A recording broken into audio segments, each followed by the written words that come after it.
A primeira coisa que eu acredito que seja importante a gente refletir nessa noite é que se nós vamos falar sobre o método natural, é importante que a gente compreenda que só é possível nós vivermos os métodos naturais, ou seja, realizarmos o projeto de Deus se a gente realmente estiver em caminho de conversão. O grande problema nosso é que, na verdade, parece que a gente desconhece alguns conceitos da vida eclesial, tipo o termo castidade. Se a gente pudesse pensar sobre castidade, existe a castidade que é próprio do solteiro, existe a castidade que é próprio do sacerdote, eu sou chamado a viver a castidade, existe a castidade que é próprio do religioso, existe a castidade que é próprio do casal. Se não se tem compreensão sobre castidade, dificilmente será possível vocês viverem o método Billis ou qualquer método natural.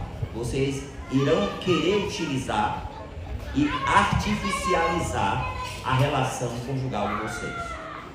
A relação matrimonial, o ato conjugal, ele não pode ser separado, ele tem dois sentidos. O sentido unitivo.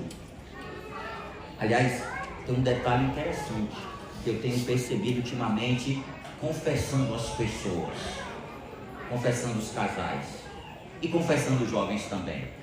Os jovens querem ter relação sexual, às vezes confessam pecados relacionados a isso. Não deveriam viver a relação sexual, que fere profundamente e futuramente vai ser um obstáculo para se viver um ato conjugal ou uma relação, vamos dizer assim, ordenada.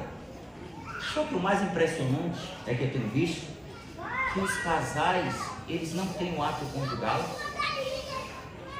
Tem casais que não têm um ato conjugal, e eu não estou falando que é por causa do método Billis, não. Infelizmente, os casais deixaram de ter o ato conjugal. Como a gente cresce na dimensão unitiva sem ato conjugal? A primeira coisa. Por isso que a igreja fala sobre a dimensão unitiva. É preciso o ato conjugal. E vivendo o método Billis, a doutora falou sobre outros métodos que existem, métodos naturais. Vivendo os métodos naturais, é muito possível que os casais possam ter uma vida sexual ativa. Não é uma coisa espaçada a ponto de não se viver o ato conjugal. A falta de ato conjugal afasta o casal. E não é essa a finalidade do método de ovulação Billis. Que depois elas vão explicar, né, os momentos de espaçamento para a gente entender a dimensão unitiva.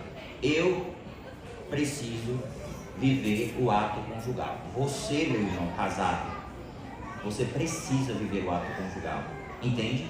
Você precisa viver. Não se pode deixar de viver o ato conjugal. Primeira coisa, a dimensão unitiva. A dimensão procriativa. A dimensão procriativa, ela é extremamente fundamental na relação do casal. Eu dizia esses dias que o mundo está fazendo conosco? O mundo está fazendo com que aconteça, através da contracepção, um sexo sem bebê, e através de uma tentativa de se criar uma vida dissociando a vida do ato sexual, o bebê sem sexo. Vocês conseguem entender isso? Vocês conseguem entender isso? Contracepção, sexo sem bebê. E a fertilização in vitro, o bebê sem sexo. A igreja, isso é moralmente rejeitado pela igreja, porque a vida humana, ela acontece no ato conjugal. No ato conjugal. No ato entre o esposo e a esposa. A procriação é uma realidade tão séria que se você casar e a intenção no seu casamento é de não ter filhos, saiba, o seu casamento ele não aconteceu. Nós na igreja chamamos de nulidade matrimonial. Então vejam, a seriedade da abertura à vida. Isso não significa dizer que todo ato conjugal é um ato para gerar uma vida, mas todo ato conjugal precisa estar aberto à vida. Todo ato conjugal deve estar aberto à vida. Então, isso é fundamental. Isso tem a ver com castidade. Isso tem a ver com conversão. Se você não se converteu, o que eu estou falando para você é simplesmente uma lei.